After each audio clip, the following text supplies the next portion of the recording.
Hello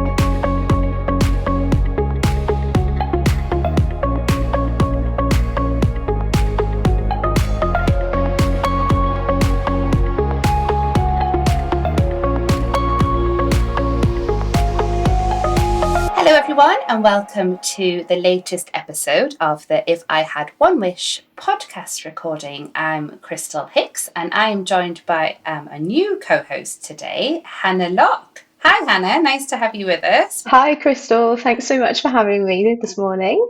I'm Hannah. I have been a board member with Wish Midlands since June 2022, and I'm a project manager at Platform Housing Group. So, our guest today is the one and only Lara Oyedele. So, Lara is well known in the social housing sector. She's been a champion for diversity and representation for a number of years. She's currently the CEO of Black On Board, and we're really excited to hear from you, Lara, about your endeavours in that role on today's podcast, as well as all sorts of other things I'm sure we'll get into. So many know Lara as one of the past presidents of the Chartered Institute of Housing, where her In My Shoes campaign sought to raise awareness of the importance of racial diversity in the housing sector, I suppose drawing on Lara's own lived experience. The campaign has been described as a catalyst for positive change. So I'm sure we'll dig into what that was all about today. Lara is also chair of Hope Housing in Bradford and a senior associate of Olmec. So we are delighted to have you today, Lara. Thanks for joining us. Thank you for having me. So I live in Bradford. I have no pets, no children, no car. All the things that are very expensive, I have none of. And I guess hobby, it's ridiculous. What I do for fun is related to one of the things you've described about me is trying to make social change. So one of the I do it for fun because otherwise I'll be watching EastEnders. I watch EastEnders. I love to travel. And when I'm not doing either of those things, which is usually on a Saturday and Sunday, I'm running my many mentoring groups online. So I'm working with young black girls and people want to get into the boardrooms. And I do it for fun. So I know it's a bit sad, but that's what I do for fun. Thank you, Lara. It's so lovely to hear. Great, yeah. So Lara, as part of these conversations that we're having for the podcast, we're really excited to be able to hear from female leaders and change makers about their experiences. And you talked about social change already as part of something you're really passionate about. And we'd love to give our listeners the opportunity to just appreciate what your journeys looked like, what challenges you've overcome, and just be part of that shared learning. And with that in mind, we'd love to ask you about your career journey. What brought you into social housing, and what is it that's made you stay? Wow, okay, so what's brought me here and why am I still here? So many, many, many years ago, I know I don't look it, but I'm very old. In the 80s, late 80s, I was a teenager and I found myself homeless because I got evicted by my landlord. I was a very naughty man. And everything I had in the world literally filled into a shopping trolley. I didn't have very much. I was a teenager. I just left home. So I found myself street homeless. I slept rough for a few months. I sofa surfed until I ran out of friends' sofas to surf and then slept rough. But what I was doing every single day was going to what was then called the HPU. I don't know what they're called now, the Homeless Persons Unit. And I used to go in every day and sign the form or, just present myself. I need a flat. And I'd go in every single day. Now, the irony of this story is that at that time, I had a small admin job in a housing office. I was a YOP. I don't know if you guys are old enough to remember YOPs. Yeah, so I was a YOP and I had this position in a housing office. But I didn't know then what I know now, that this was a housing office and they might have been able to help me get accommodation. And also because I was embarrassed about being homeless. So I was working a few hours a day. I think it was 12 to 4. I used to go and work in this office, and I would do type rent letters on a typewriter with the carbon sheet at the back and make offers by going through the card index box and type out the offer letter and order repairs. So it was like really olden days stuff. And I used to do this for 3 hours after I'd gone to the HPU. It's only now that I look back and look at the irony, because I didn't tell anybody at work that I was homeless, but I was homeless and I was rough sleeping, and eventually I got a council flat with the very same council with which I was working in the office. But no one had connected the dots. I mean, when you're homeless, there's a certain embarrassment about it, so you don't actually want people to know. But anyway, so I kept it secret, and one of my biggest challenges at that time was how to keep myself looking and smelling clean. So you get to know where the free showers are and the free spaces that you can go to get clean and eat. But you don't want to stay in a hostel, because hostels are predominantly full of men who have maybe had too much to drink or had mental health issues, and I had neither. I don't drink, had no issues, so the hostel was the last place I wanted to go. But anyway, so that was the situation I was in at the time, and eventually I got a council flat. And I was so pleased to get this 2-bedroom flat, and I got the keys, and I painted it blue because that was my favourite colour at the time. And my blue's back. It used to be red, then it's blue. But anyway, so I painted this flat, and I lived in this flat, and I loved it. And then that enabled me to go back to finish my A-levels, because I was A-level age at this time. But obviously, when you're homeless, you can't study. There's no way to study. Okay, so I was able to go back, do my A-levels, then went to uni. And then I decided I was going to be a journalist. I was going to be KAD. Studied journalism for 3 years, and then decided, actually, I don't want to do that anymore. I want a job that makes a difference. And I thought, you know what, that housing job I did, and that experience that I had getting a flat a few years ago, excuse me, I want to be that person that helps other people that are in that situation to have a home and have a flat and have a house and get off the street. So I then said, that's it. I want a career in social housing. So I applied to the LSE, the London School of Economics. And at that time, there was a grant, the government body called the ESRC, Economic and Social Research Council, were giving out grants for people to study housing master's degrees. So I applied, I got to the LSE. And the rest, as they say, is history. And that's how I started my career in housing. And the reason I've stayed despite the many ups and downs of my career is because I always remember that experience of getting my keys and moving into a warm place that had a front door and it was mine, and I had to decide which of the 2 bedrooms to live in. You know, I remember that experience, and I always want to spend the rest of my life being in a position to help other people have that experience. So that's my story. Wow. Yeah.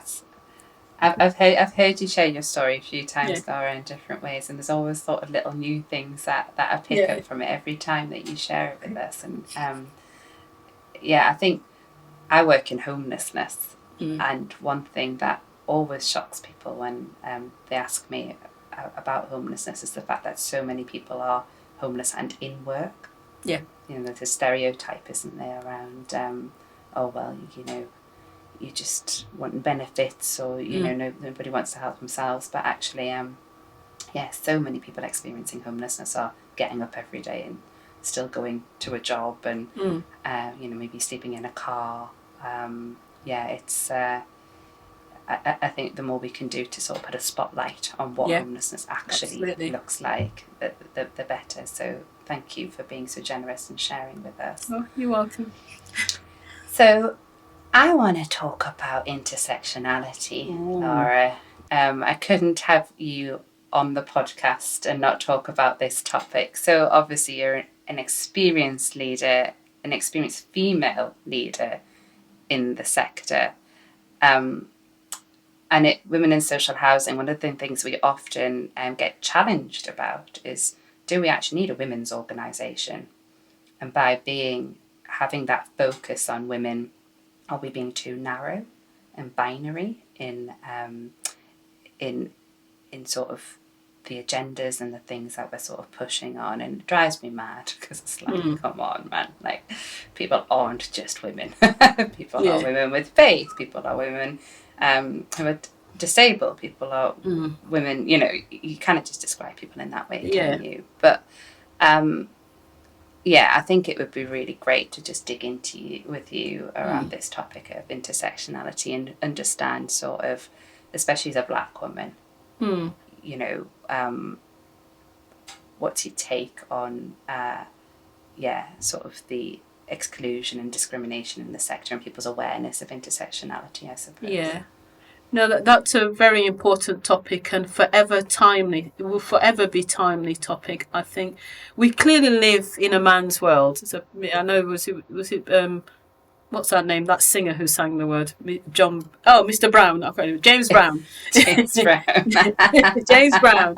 It is a man's world. I mean, if you look at any photographs of leaders of the world, you know, any of those international conferences, there's like 25 men and maybe 2 women in the group, you know, and then you go down to, let's go to any collection of CEOs of housing associations, you will find that there's 70-80% men and, you know, a smattering of females. So we definitely live in a patriarchal world, and I say world because it's no different in the Southern Hemisphere.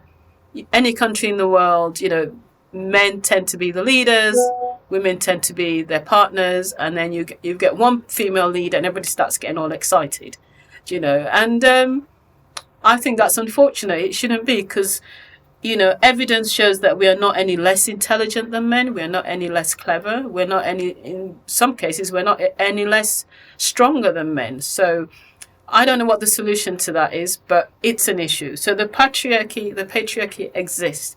And one of the things I like about women in housing, women in social housing, it's actually a brave entity to be there to say, yeah, we are fighting for the women in the sector. And the reason that I like that is because at the entry level, there are lots of women. In the middle level, there are lots of women.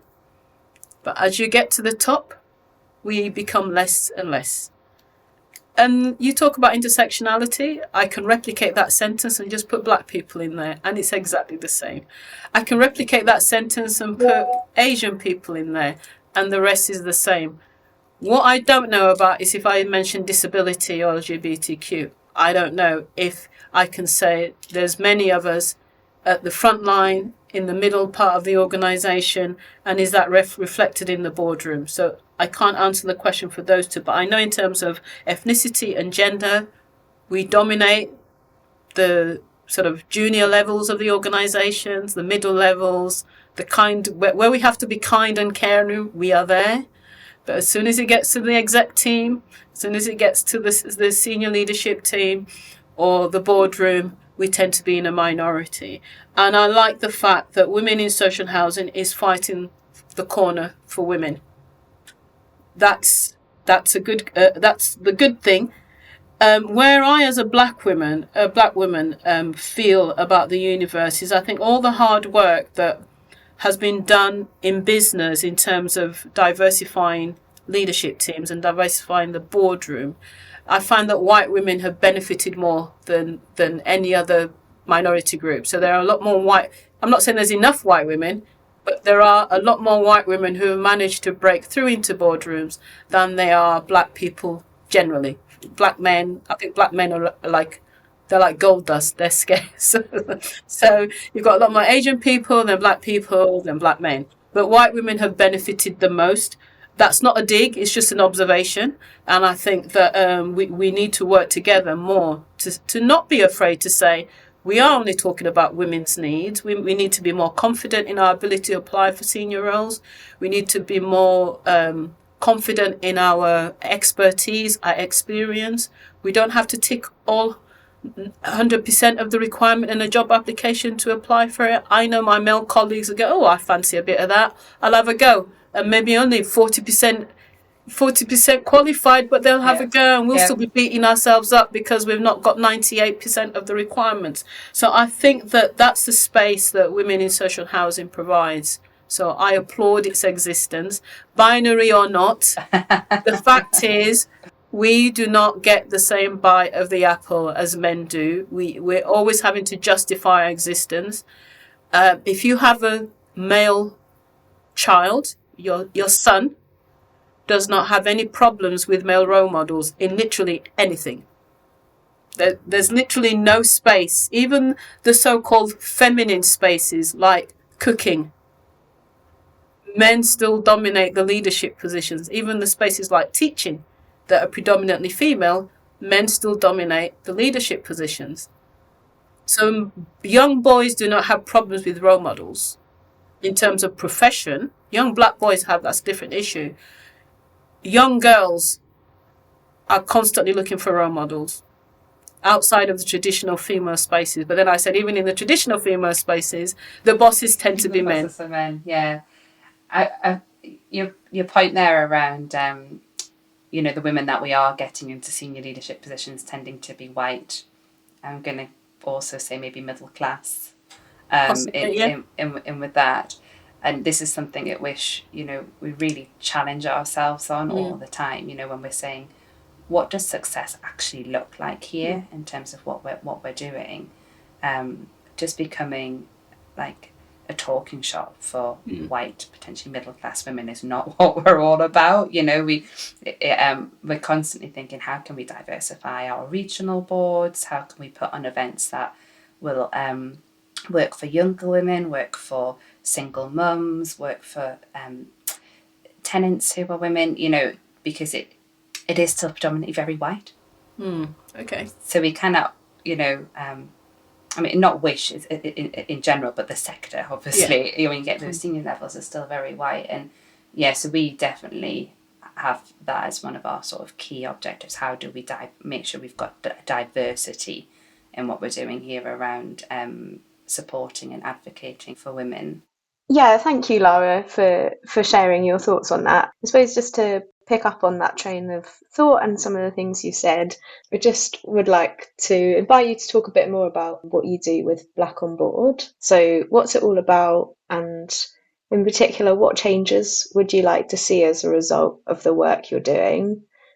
Just to pick up on what Crystal said there, I think we talk a lot about what allyship from men looks like in supporting women, but what does allyship from women in leadership roles look like for other women, particularly, as you said, for black women who aren't represented in those spaces yet?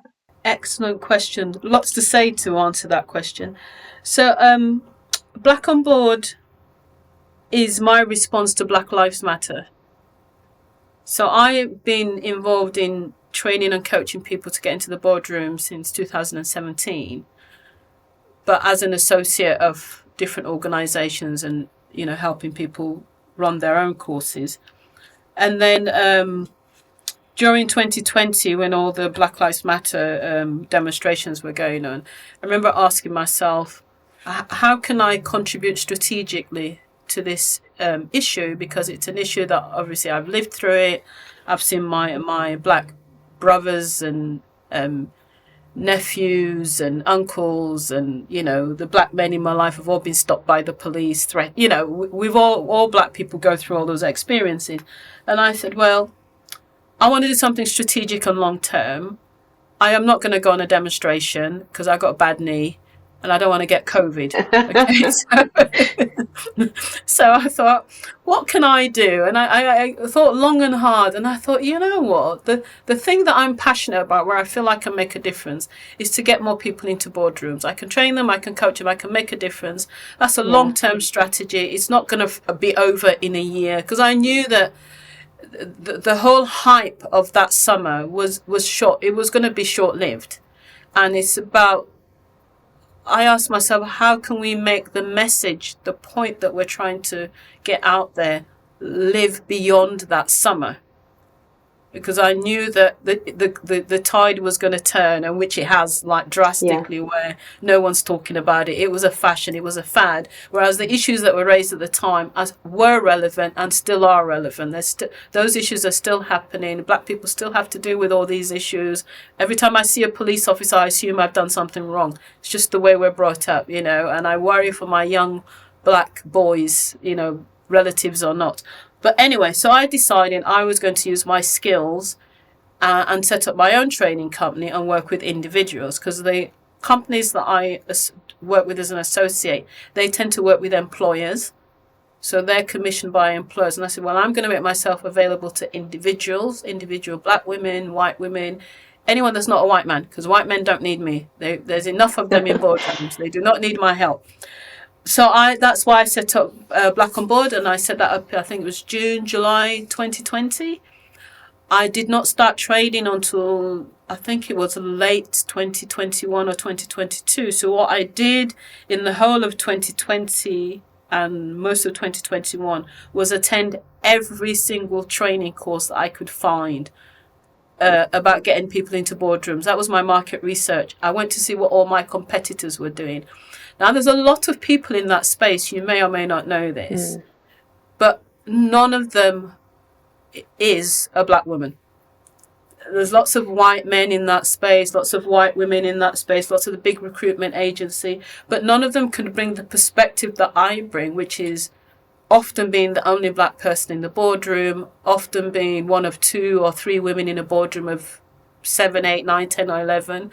And I can bring the experiences of having to navigate those spaces, having to fill yourself with the confidence to ask the question that you think, if I ask this question, will they just think here she goes again, she's always going on about race, kind of thing. So I feel I bring that unique perspective into this space, and there are plenty of black professionals out there who I think should be in boardrooms. So that's why I set up Black On Board at the time. And I've never been out of business. There's lots of people who want to go into boardrooms. I love what I do. The other thing that I've started to do, that people approach me, which I'd never thought about it as a service offering, but I do a lot of now, is I sit on people's interview panels.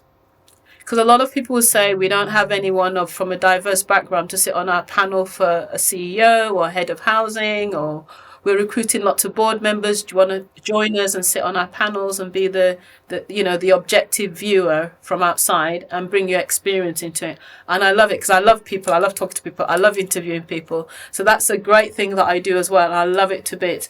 And the mission of Black On Board is very simple. It's just to get more people that look like me into boardrooms. Boardrooms should not be, 90% full of white men, even 85% full of white men, because white men only make up 30. I checked the stats the other day. 39% of UK population is white men.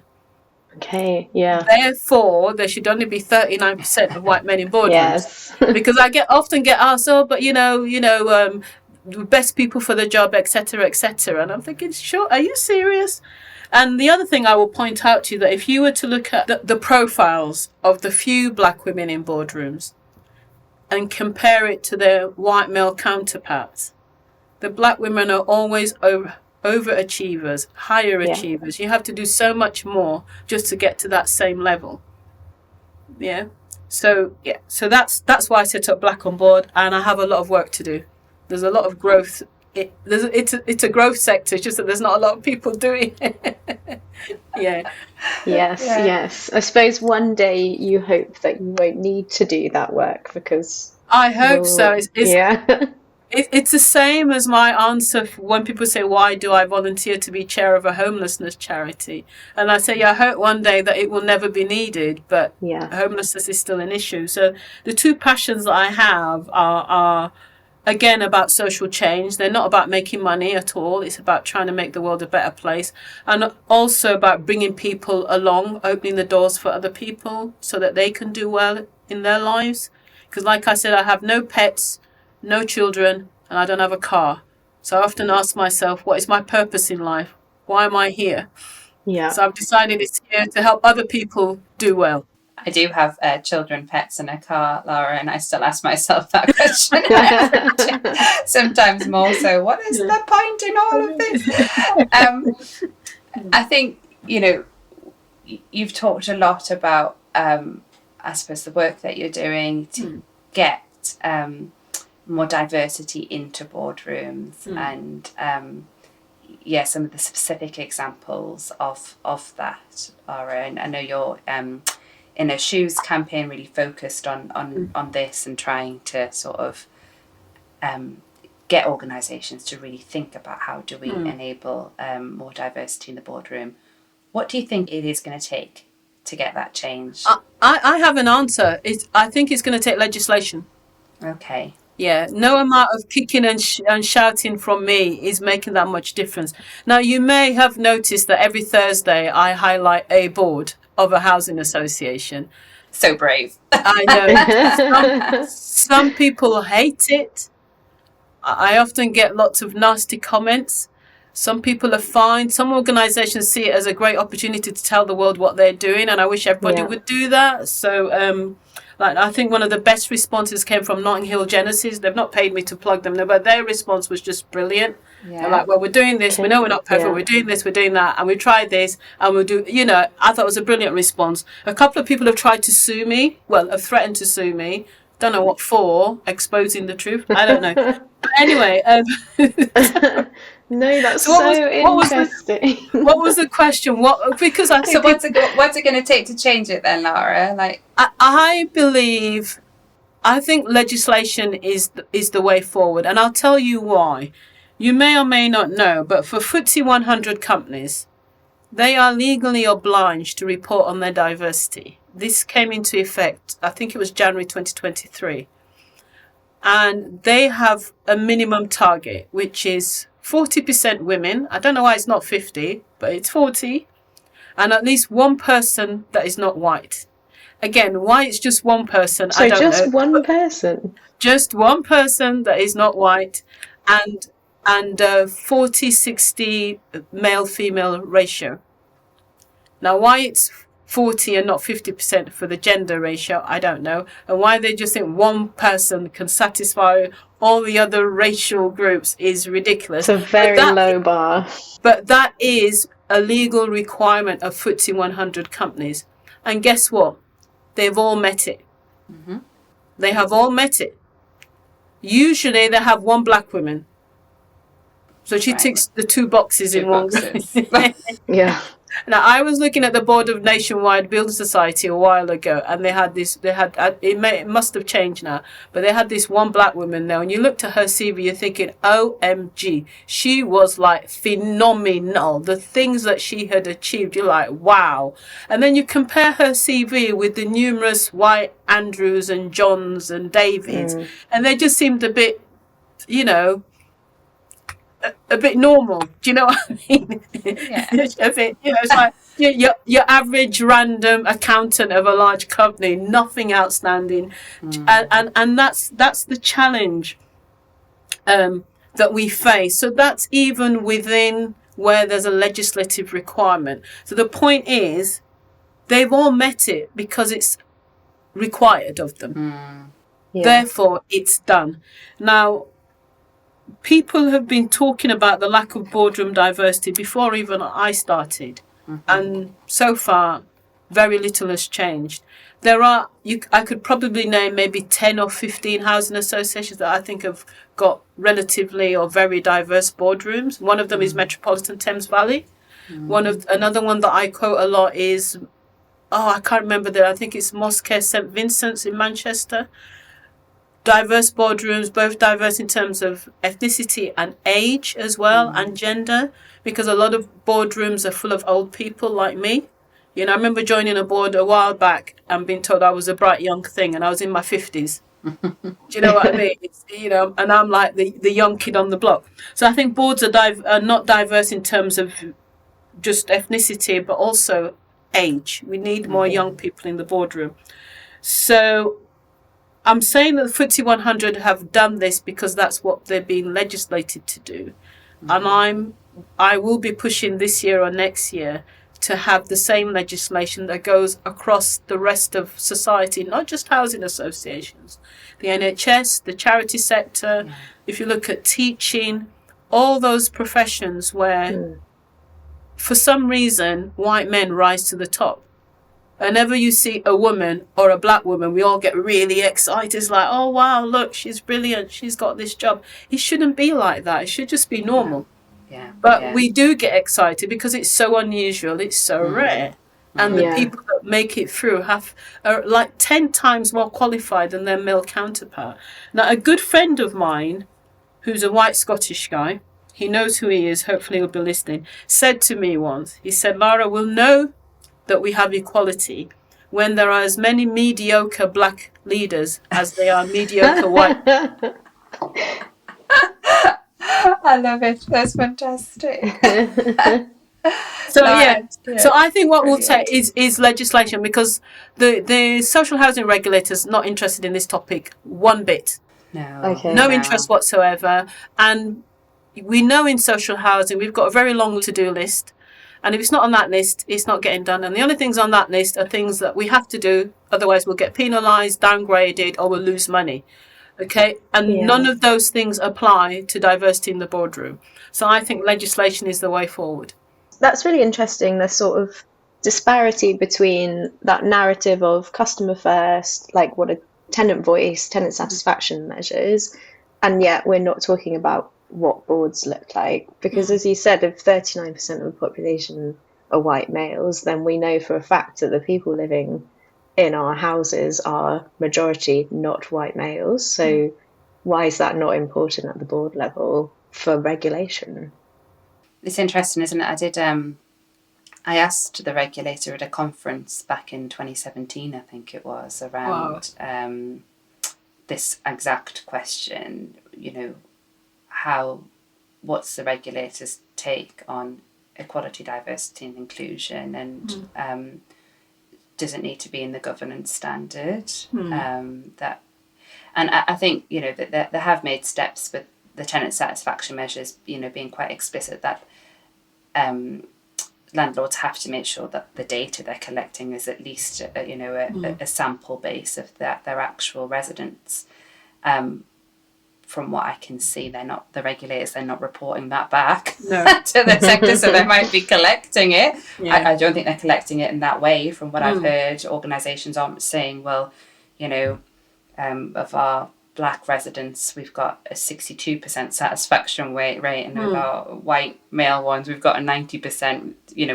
We're not getting that data, but that was back in 2017, Lara, that the response was, it's not in the governance.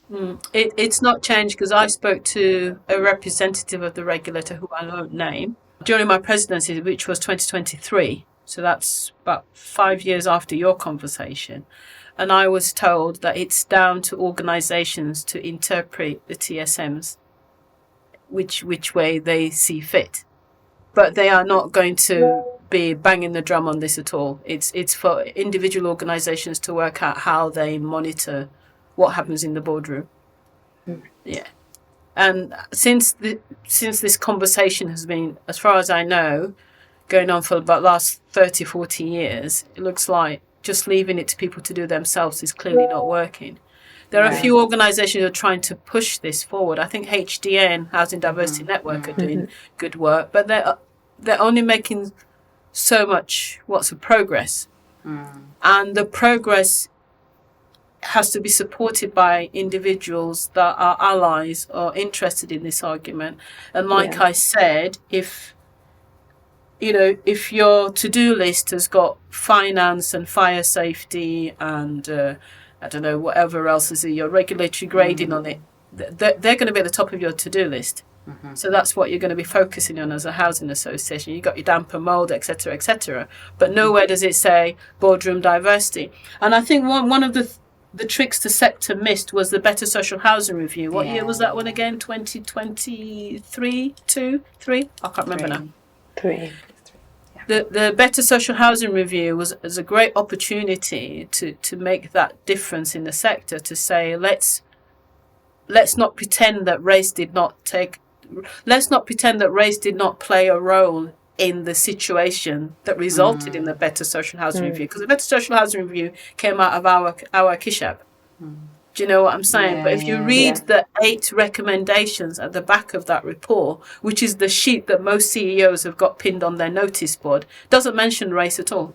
No. It talks about knowing your buildings, like do asset survey.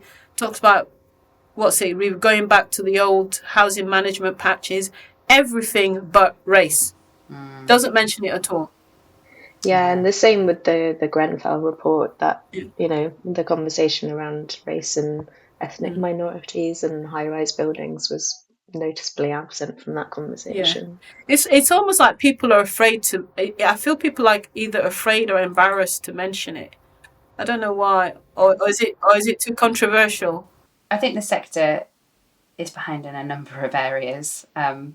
One of them is this one. I think about, so I work in homelessness. I work for Crisis, a homelessness charity, and you know there's reports all over the place in homelessness about racism in homelessness, and maybe it's because the sector is quite keen to make sure that the strategies, services that we develop are the ones that are going to end homelessness, because money's tight and that's what we exist for. We exist to end homelessness. Yeah. So if racism is, you know, a significant factor in that, we need to understand that to be able to end it. Yeah. So I suppose it comes back to mission, doesn't it? It does. It does. So if you're a housing organisation, your mission is to serve your tenants. Yeah. And if that's the lens through which you see your purpose, then racism has to be on your agenda. Are we a racist organisation? I would want to know that as a housing association chief exec and board. So maybe it comes down to that purpose. Are you there to just do repairs and, you know, tick a box on whether you meeting a standard, or are you there actually for your tenants? Yeah. I think in the time that we've got left, it would just be really lovely, Lara, to talk a little bit more about you personally. So one of the questions that we often ask is around, like, gosh, you've done so much without, you know, the kids and the car and all of that. But and insomnia as well. Oh, crikey, bless you. But, you know, we can't go down every path, can we? We can't push every door and take every opportunity that comes our way. And we like to have a conversation about that on the podcast, because regret is quite a big thing for women sometimes. So yeah, just keen to know, like, is there anything that interesting you talk about regrets? I think about that often, and I genuinely say I don't have many regrets. It's interesting that I've always been nosy. Some people call it what's a nice word for nosy?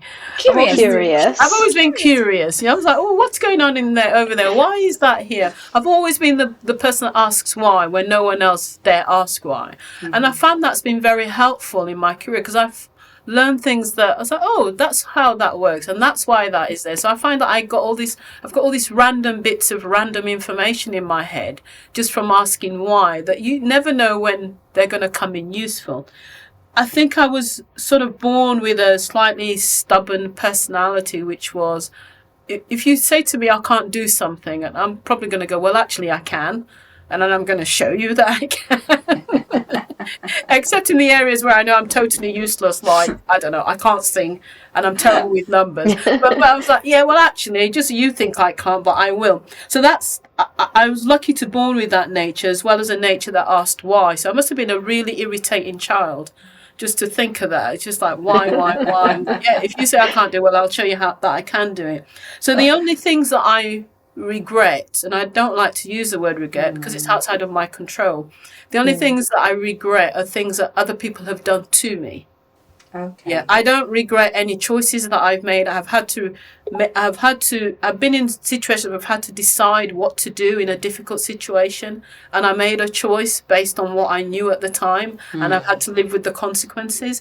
But I often look back and go, well, if that happened again, what would I do different? And often it's like, actually, I might not have done anything different, but I'd be more aware of the consequences, so I can plan for the consequences, if that makes sense. So I think there's a weird braveness that I have, that that I've lived with the consequences of, but I don't regret the decisions I made. Yes. I regret the circumstances that I found myself in before the decisions and sometimes after. But no, so I have very few regrets. I don't know.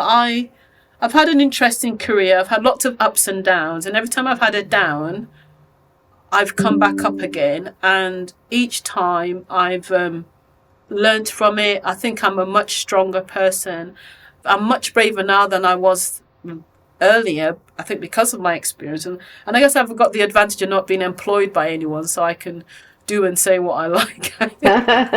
Because you know, if I was employed by any social housing organisation, you name it, I would not be able to do those posts that I do every Thursday. I would have been sacked ages ago for bringing the organisation into disrepute or something along those lines. Oh, I don't know, Lara. I think we might have you at Wish.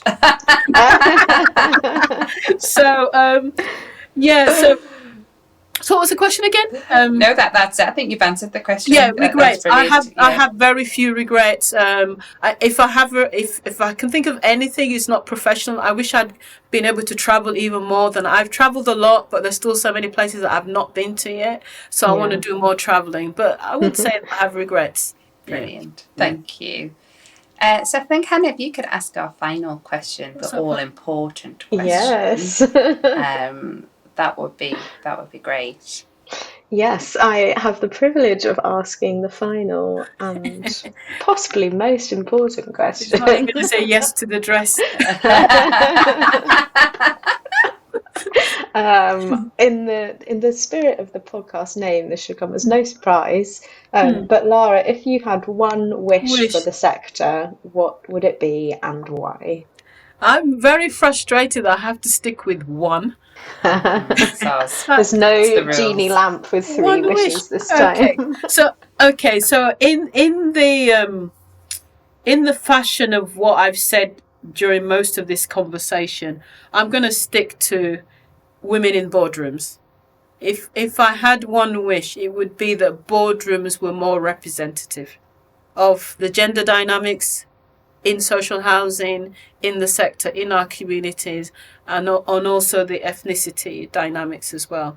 Boardrooms are far too white male. There are still some housing association boardrooms today that are predominantly white men and maybe one or two white women. It is shocking. They exist. Yeah. So that would be my wish, that the leadership of organisation was a lot more representative. Well, we are your ally in that wish, Lara, and we will support and work really hard to deliver that on that. And I hope a few of those white men listen to the podcast when they're walking the dog. I hope they're listening too. Whatever it is they do. There is room for all of us. So it's not. Yes. I'm not anti-white men. I'm just saying we need to share. They need to share the cake a bit more. There's room for all of us. Yes. Well, thank you so much. Gosh, we could go on for hours, I'm sure, and put the world right. But it has been amazing to have you on today's podcast, Lara. It's been just a wonderful discussion, really inspiring, and I hope our listeners, feel that inspiration as they listen. Thank you, Hannah, for being my co-host. I hope you've enjoyed it. Thank you. It's brilliant to have lots of different voices on this podcast, and we're keen to use it as a platform to promote the women that are working in our sector. So thank you so much.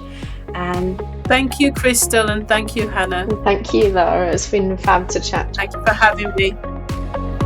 Thank you, everyone, for listening to the If I Had One Wish podcast.